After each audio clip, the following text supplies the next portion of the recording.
Praise the lord. Hallelujah. Good morning.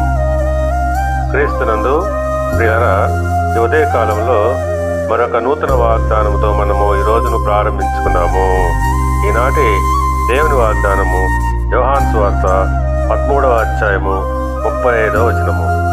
మీరు ఒకని ఎడల ఒకరు ప్రేమ గలవారైన ఎడల దీనిని బట్టి మీరు నా శిష్యులని అందరూ తెలుసుకుందురనెను.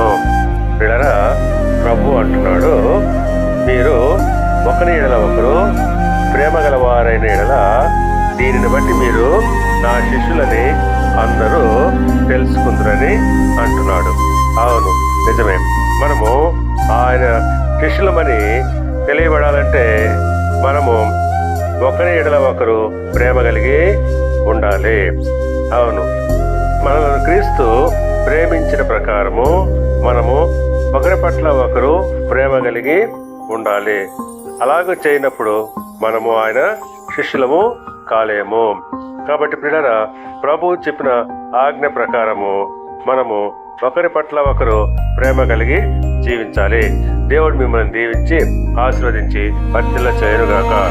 ఆమేన్.